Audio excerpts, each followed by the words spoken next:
Including professor Kodandaram sir ఇప్పుడే మాట్లాడుతూ నాకు ఎంత సంతోషమైందంటే నిజానికి 317 జీవో చాలా తక్కువ స్థాయిలో ఎఫెక్ట్ చేసింది, 2-3 జిల్లాల్లోనే ఎఫెక్ట్ అయిందని అన్నారు.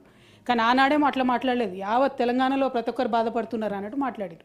నేను ఒకటే రిక్వెస్ట్ చేస్తా ఉన్నా అధ్యక్ష, రైట్ మా వల్ల మిస్టేక్స్ అయి ఉండొచ్చు, ఇవాళ మేము అధికారంలో లేము, ఆ మిస్టేక్స్కి ఫలితంగా మీరు అధికారంలోకి వచ్చి 1 ఇయర్ అయింది కదా, ఇప్పటికి కూడా సమస్యలు చెప్తే ఎట్లా అధ్యక్ష, సొల్యూషన్ చెప్పండి, ఇప్పటికి సొల్యూషన్ చెప్పండి. 317 దా కాకుండా ఎట్లా చేస్తారు అది చెప్పండి, అది చెప్పకుండా 317 అట్లయింది ఇట్లయింది అని అంటే ఎట్లా. మేము రిక్వెస్ట్ చేసేది ఒకటే అధ్యక్ష, ఎస్ కొంతమంది ఉపాధ్యాయులకు ఇబ్బంది జరిగింది, కానీ చారిత్రాత్మకంగా జరిగేటటువంటి కొన్ని నిర్ణయాలు, విధానపరమైనటువంటి నిర్ణయాలు మీరు 31 జిల్లాలు ఏర్పాటు చేసుకుంటే 31 జిల్లాల కేంద్రంగా కాకపోతే జీవోలు పాత జిల్లాల పరంగా ఎట్లా చేస్తాం సార్? మన కేంద్ర ప్రభుత్వం నుంచి సింక్రనైజేషన్ ఎట్లా అవుతుంది అంటే తమరు సీనియర్ సభ్యులు సార్, నేను మిమ్మల్ని పర్సనల్గా తప్పు పట్టాలన్నది నా ఉద్దేశం కాదు.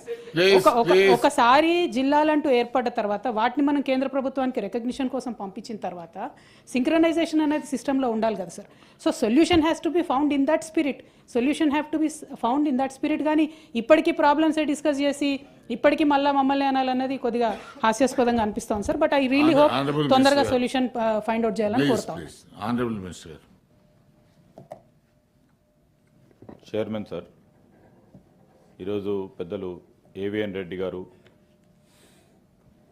తీన్మార్ మల్లన్న గారు, కోదండరామ్ గారు, రఘోత్తమ్ రెడ్డి గారు, పెద్దలు జీవన్ రెడ్డి గారు, సోదరిమణి కవిత గారు 317 జీవోకు సంబంధించిన అంశంపై కొంతమంది అభిప్రాయాలు చెప్పారు, కొంతమంది వారి ఆలోచనలు కూడా తెలియజేయటం జరిగింది. అధ్యక్ష, మీకు తెలియంది కాదు, గౌరవ సభ్యులందరికీ కూడా తెలియంది కాదు, అసలు ఈ 317కు సంబంధించి దీని బేస్ ఏంది అధ్యక్ష?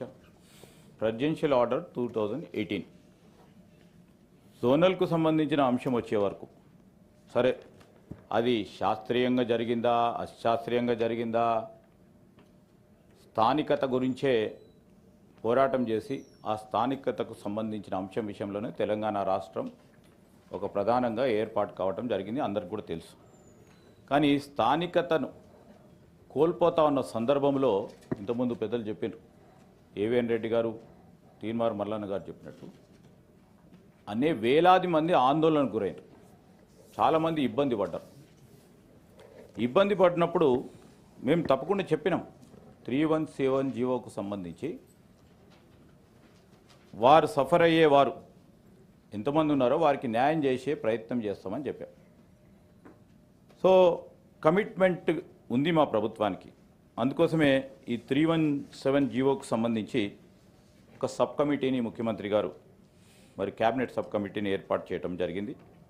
క్యాబినెట్ సబ్ కమిటీలో పెద్దలు దామోదర్ రాజనరసింహ గారి చైర్మన్ గారు, నేను, మా సోదరులు పొన్నం ప్రభాకర్ గారు అందరం కూడా సభ్యులుగా ఉండి అనేక సందర్భాల్లో చాలామంది ఒకటి ఉద్యోగాల సంఘాలకు సంబంధించిన మిత్రులతో మాట్లాడటం జరిగింది.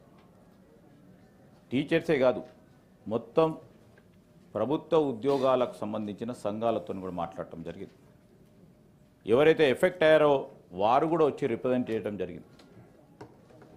ఈరోజు ఏవిఎన్ రెడ్డి గారు మాట్లాడుతూ ఎన్ని అప్లికేషన్లు వచ్చాయని కూడా తెలియని పరిస్థితిలో ఉన్నదని చెప్పారు. Sir, you have to take back your word sir. We have done lots of exercise, we have put in so many man hours in to this. Sir, ఆ సందర్భంలో నెంబర్ ఆఫ్ అప్లికేషన్స్ రిసీవ్డ్ 52,235. సరే, వారి applications పెడతా ఉన్న సందర్భంలో డూప్లికసీ ఉన్న సందర్భం 21,242. ఇప్పుడు 30,993 అప్లికేషన్ డూప్లికేషన్స్ తీసుకున్న తర్వాత ఇవన్నీ కూడా ప్రభుత్వ దృష్టిలో ఉన్నాయి. ఈరోజు చాలామంది మీరు అన్నట్టు పెద్ద సంఖ్యలో ఎవరు ఇబ్బంది పడతా ఉన్నారంటే టీచర్స్.